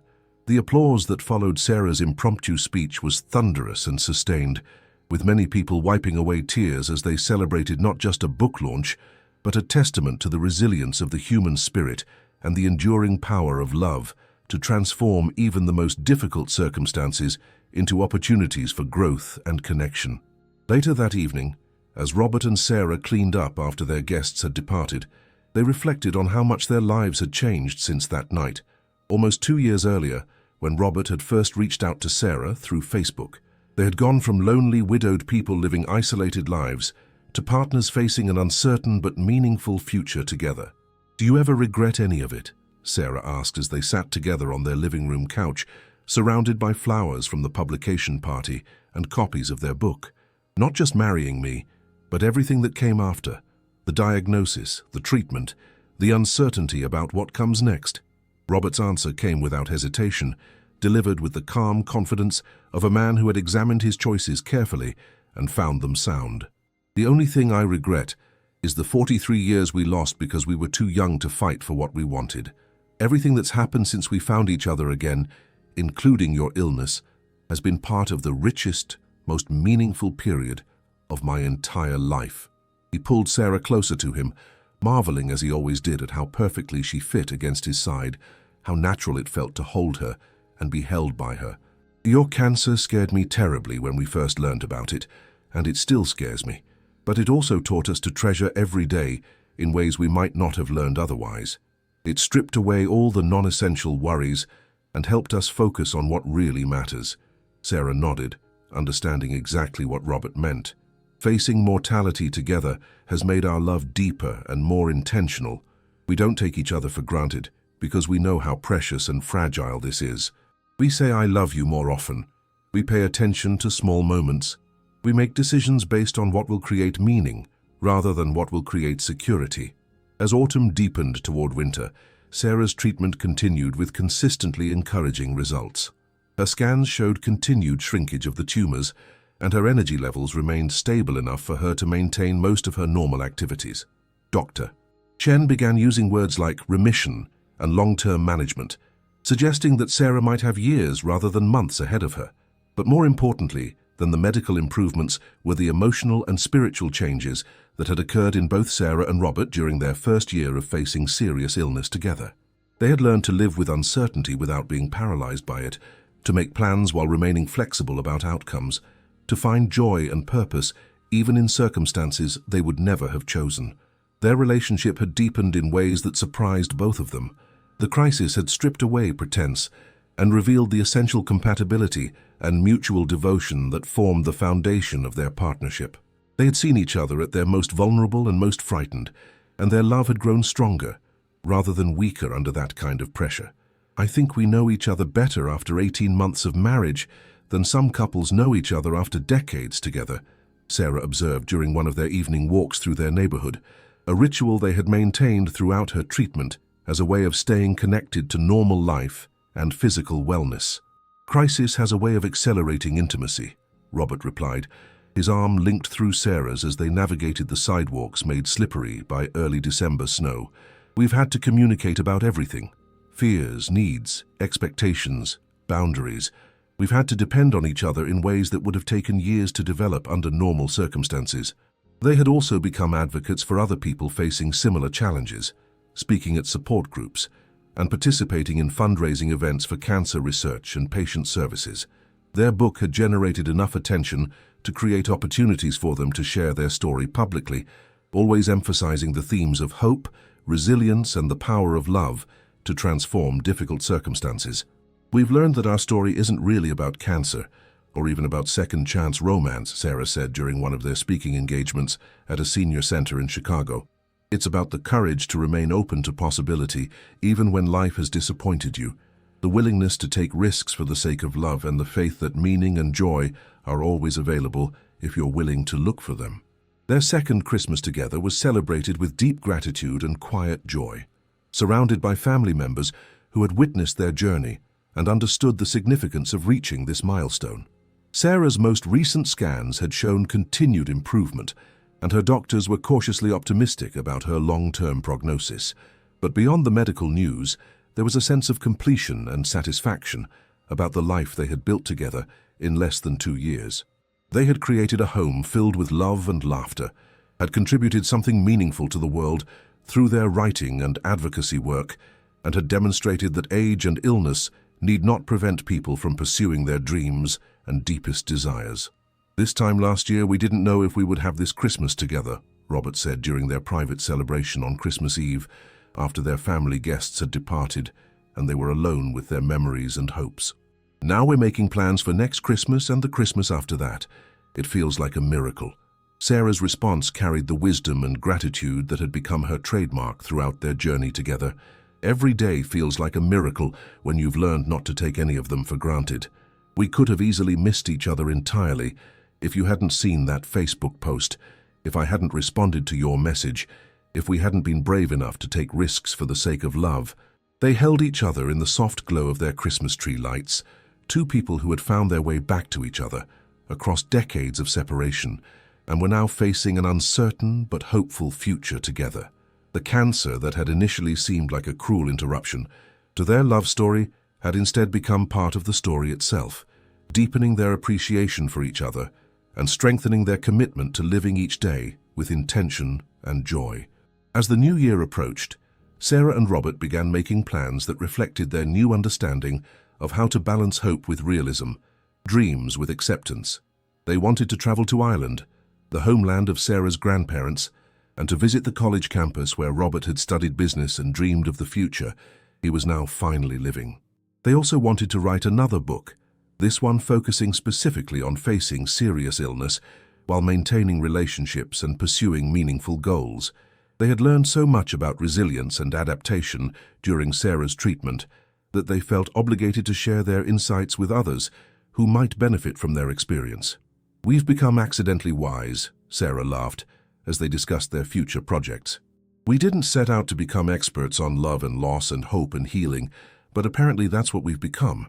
Might as well put that accidental wisdom to good use."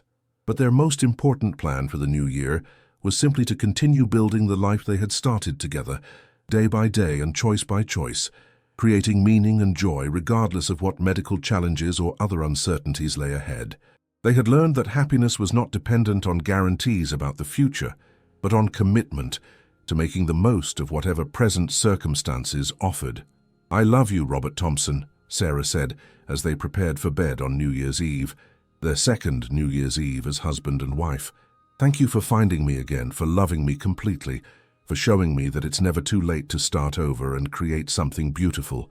Thank you for saying yes to possibility when it would have been easier to stay safe and alone," Robert replied, holding Sarah close as they prepared to face another year together. "Thank you for being brave enough to love me back, even knowing that love always involves the risk of loss." They fell asleep in each other's arms, two people who had learned that love was not a guarantee against suffering, but rather a way of making suffering meaningful, a source of strength and purpose that could transform even the most difficult circumstances into opportunities for growth and connection.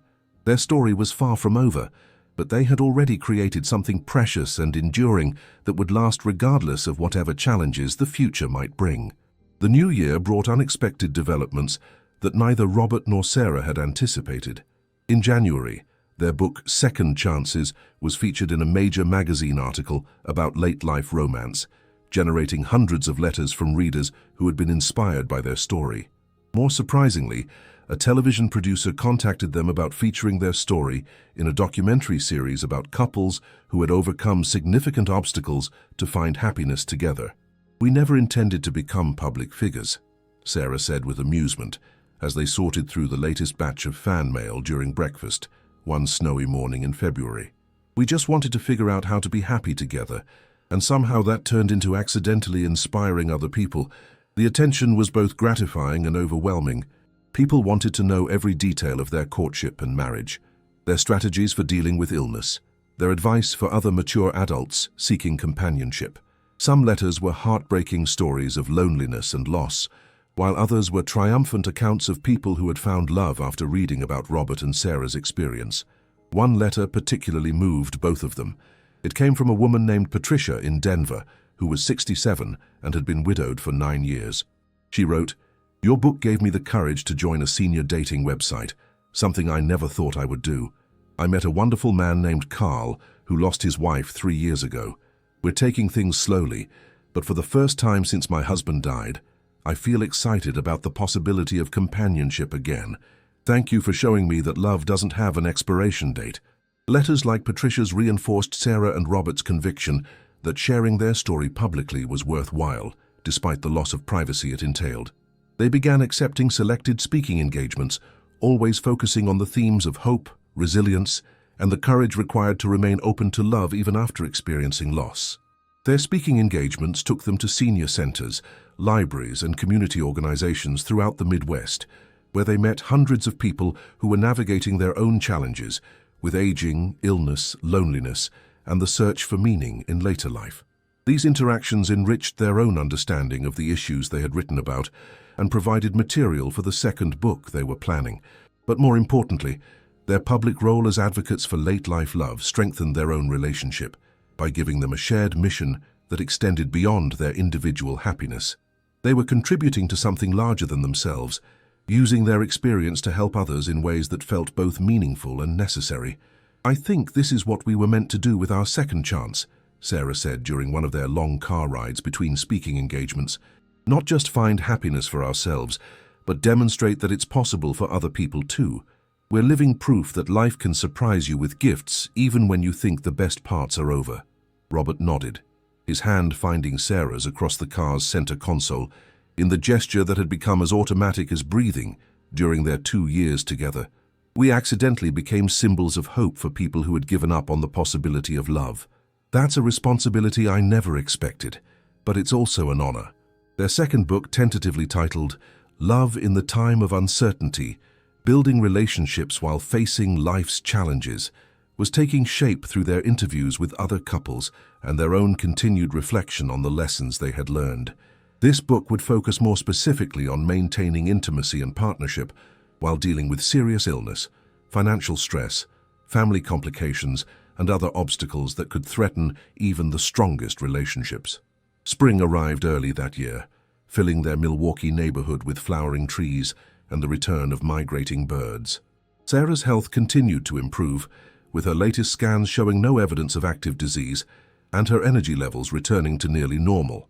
Dr. Chen was cautiously using the term remission and discussing the possibility of reducing Sarah's treatment schedule. "We're not declaring victory yet," Dr. Chen explained during their quarterly appointment, "but we're definitely winning this battle. Your response to treatment has exceeded our most optimistic projections. Barring any unexpected developments, I see no reason why you can't expect to have many good years ahead of you." This news felt almost too good to believe after the devastating prognosis they had received just over a year earlier. Robert and Sarah celebrated quietly, both superstitious about expressing too much optimism, but privately allowing themselves to hope for a future that extended far beyond what they had dared to imagine during those first dark months after Sarah's diagnosis. Their families were overjoyed by Sarah's improved prognosis and the stability her health had achieved.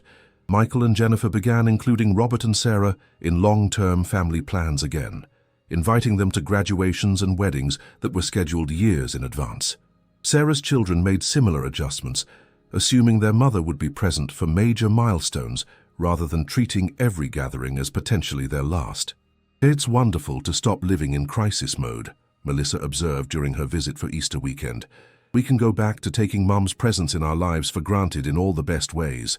That sounds terrible, but you know what I mean. We can assume she'll be here for birthdays and holidays without having to treasure every moment as if it might be the last one. James had undergone perhaps the most significant transformation during his mother's illness and recovery. The crisis had forced him to mature in ways that his previous dependence on Sarah had prevented, and he had emerged as a genuinely supportive adult child rather than a man-child who used his mother as a security blanket. He had found his own apartment, developed a serious romantic relationship with a woman named Carol whom he had met through work, and begun making independent decisions about his career and lifestyle. Watching you and Robert face Mum's cancer together taught me a lot about what real partnership looks like, James told Robert during a private conversation while Sarah and Carol were cooking dinner together. I realized that I had been using Mum as a substitute for building my own life, instead of creating relationships where I could give as much as I received. Robert was deeply moved by James's growth and grateful that Sarah's illness had ultimately strengthened rather than damaged her relationship with her youngest child. Your mother is very proud of the man you've become, he told James, and so am I. You stepped up when she needed you most, and that kind of character doesn't go unnoticed. As summer approached, Robert and Sarah began planning the trip to Ireland they had discussed during Sarah's treatment. Her doctors had cleared her for international travel, and they both felt ready for an adventure that would celebrate her recovery and their survival as a couple. They booked a 2-week tour that would take them to Dublin, Galway, and the small coastal village where Sarah's maternal grandparents had been born. The trip planning became an exercise in hope and faith, a declaration that they believed in their future together enough to make significant plans and investments. They researched genealogy resources that might help Sarah learn more about her Irish ancestors, identified museums and cultural sites they wanted to visit, and even arranged to stay in a bed and breakfast that had been recommended by other travelers their age. Planning this trip feels like the final step in moving from survival mode back to living mode, Sarah said, as she spread travel brochures across their kitchen table one evening in June. We're not just getting through each day anymore. We're looking forward to experiences and adventures. Their departure date was set for early September, giving them the summer to complete their speaking engagements and finish the first draft of their second book. The timing felt symbolic. They would be traveling during the season when they had first reconnected through Facebook, marking the 3rd anniversary of their reunion with an adventure that represented everything they had gained by taking risks for love. But as often happens when life seems to be progressing smoothly, unexpected complications arose. In late July, Robert began experiencing symptoms that initially seemed minor: occasional dizziness, some difficulty with balance, brief episodes of confusion that he attributed to stress and the busy schedule they had maintained with their writing and speaking commitments. Sarah noticed the changes before Robert fully acknowledged them himself. She observed him gripping the banister more tightly when climbing stairs, pausing longer than usual to remember familiar words during conversations, occasionally seeming disoriented in places where he should have felt completely comfortable. "I think you should see a doctor," Sarah suggested gently, after Robert had gotten lost driving to a grocery store they had visited dozens of times. These symptoms might be related to stress or medication side effects, but they could also indicate something more serious that needs attention. Robert's initial reaction was denial mixed with irritation. After supporting Sarah through her cancer diagnosis and treatment, the possibility that he might now be facing his own health crisis felt overwhelming and unfair. He had assumed that they had paid their dues to illness and uncertainty, that Sarah's recovery meant they were entering a period of stability and health. "I'm fine," he insisted, though his voice carried less conviction than his words suggested. "It's just stress and getting older. I don't need to run to the doctor every time I feel a little off." But when Robert had a brief episode of disorientation during one of their speaking engagements, forgetting where he was in the middle of a presentation he had given dozens of times before, Sarah's concern became alarm. She called his primary care physician that evening and scheduled an appointment for the following week, making it clear that she would attend the appointment with or without Robert's cooperation. "I can't lose you now," she said when Robert protested about the urgency of seeking medical attention. "Not after everything we've been through together, not when we finally have our future back. If something is wrong, we need to know so we can deal with it. Ignoring symptoms won't make them go away." Dr. Peterson, Robert's longtime physician, took Sarah's concerns seriously and ordered comprehensive testing including blood work, brain scans, and neurological evaluations. The process was familiar to both Robert and Sarah from her recent medical experiences, but being on the opposite side of the patient-caregiver dynamic felt disorienting and frightening in new ways. "It's strange how different this feels when it's happening to me instead of to you," Robert admitted to Sarah as they sat in yet another waiting room surrounded by the antiseptic smells and hushed conversations that had become too familiar during Sarah's treatment. "I thought I understood what you went through during your diagnosis and treatment, but experiencing it firsthand is completely different." Sarah squeezed his hand, remembering her own terror during those first uncertain weeks when every symptom felt potentially catastrophic and every test result carried the weight of their entire future together. "The not knowing is the worst part," she said. "Once we have information, we can make plans and take action. But this limbo where we're imagining worst-case scenarios is almost unbearable." The test results, when they finally came, brought both relief and concern. Robert was not facing anything immediately life-threatening, but he was showing early signs of mild cognitive impairment that could potentially progress to more serious neurological problems. The changes in his brain were consistent with normal aging, but were occurring more rapidly than typical for someone his age. "It's not Alzheimer's disease," Dr. Peterson explained carefully, "but it's also not nothing. We're seeing some changes in brain structure and function that are causing the symptoms you've been experiencing. With proper management and monitoring, many people with similar presentations maintain stable functioning for years." The diagnosis felt both devastating and anticlimactic. Robert was not facing an immediate crisis like the one Sarah had confronted with her cancer diagnosis, but he was looking at a future that might include progressive cognitive decline and increasing dependence on others for basic activities.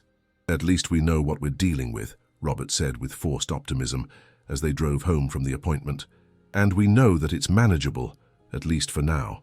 We can still take our trip to Ireland, still finish our book, still have good time together." But privately, both Robert and Sarah were grappling with the implications of this new challenge for their relationship and their future. They had just begun to relax into the assumption that Sarah's recovery meant they could return to normal life, only to discover that normal life for people their age inevitably included new health concerns and limitations. "I feel like we're being tested," Sarah said during one of their evening walks, a routine they had maintained throughout all their health challenges because it provided both physical exercise and emotional connection. "First my cancer, now your cognitive issues. It's like the universe is seeing how much we can handle without breaking." Robert's response reflected the wisdom they had both gained through their previous experience with serious illness. "Maybe we're being tested, or maybe this is just what aging looks like for most people. Either way, we know we can handle it because we've already handled things we never thought we could survive." They made the difficult decision to postpone their trip to Ireland, not because Robert's condition made travel impossible, but because they wanted to focus on understanding and adapting to his diagnosis before taking on additional stress and unfamiliar situations.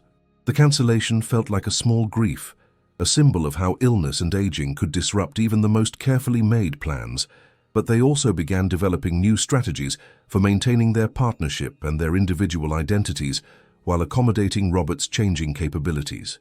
They established routines that would help Robert remember important information, created systems for ensuring his safety during activities that might become challenging, and discussed their preferences for future care if his condition progressed. "We're becoming experts at adapting to circumstances beyond our control," Sarah observed, with a mixture of pride and exhaustion. "It's not the expertise we would have chosen, but it's valuable nonetheless." Their second book took on new dimensions as they incorporated their latest experiences with health challenges and the ways that illness could affect relationships even when it didn't threaten immediate survival. They interviewed neurologists and social workers who specialized in helping couples navigate cognitive decline, adding professional perspectives to their personal insights. "We keep learning that love doesn't just conquer all," Robert said during one of their writing sessions. "Love adapts to all. It changes form and expression depending on what circumstances require, but the essential core remains constant." Their book deadline was extended to accommodate Robert's slower processing speed and the emotional energy they were devoting to adjusting to his diagnosis. Their publisher was understanding and supportive, recognizing that their personal experience with these challenges would ultimately strengthen the book's authenticity and usefulness. As autumn arrived, bringing the season when they had planned to be exploring Ireland together, Robert and Sarah instead found themselves exploring new dimensions of their relationship and their individual resilience. They celebrated their second wedding anniversary quietly, acknowledging how much they had both changed since that hopeful day when their biggest concern was blending their families and adjusting to married life. 2 years ago, we thought we were just two lucky people who had found each other again, Sarah reflected during their anniversary dinner at the same restaurant where Robert had proposed. We had no idea we were actually warrior souls who would face down cancer and cognitive decline and come out stronger on the other side. Robert raised his wine glass in a toast to their survival and adaptation. Here's to 2 years of learning that love isn't just about the good times. It's about choosing each other again and again, regardless of what circumstances try to come between you. Their anniversary celebration was interrupted by a phone call that would change their lives in ways they never could have anticipated. The call came from a woman named Helen Morrison, the same Helen who had written to them months earlier after reading their first book. She was calling to share news that seemed almost too coincidental to believe. "I wanted you to know that Carl and I got married last month," Helen said, her voice bubbling with excitement and gratitude. "We're both in our 70s. We've both been widowed, and we're both dealing with various health issues, but we decided life is too short to wait for perfect circumstances." Helen's news was wonderful, but her reason for calling was even more surprising. She and Carl had decided to create a foundation that would provide resources and support for mature adults seeking companionship and love. They wanted Robert and Sarah to serve as the organization's first spokespeople and advisors, using their platform and expertise to help expand the services available to people over 50 who were navigating dating and relationships. "We've realized that there are thousands of people out there who could benefit from the kind of hope and practical guidance you've been providing," Helen explained. "We want to create something bigger and more systematic, something that could reach people who might never pick up a book or attend a speaking engagement."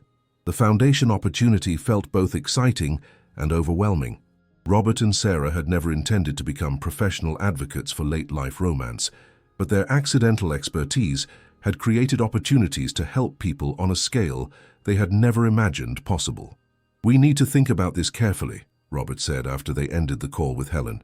"This could be amazing, but it could also consume our entire lives if we're not careful about boundaries."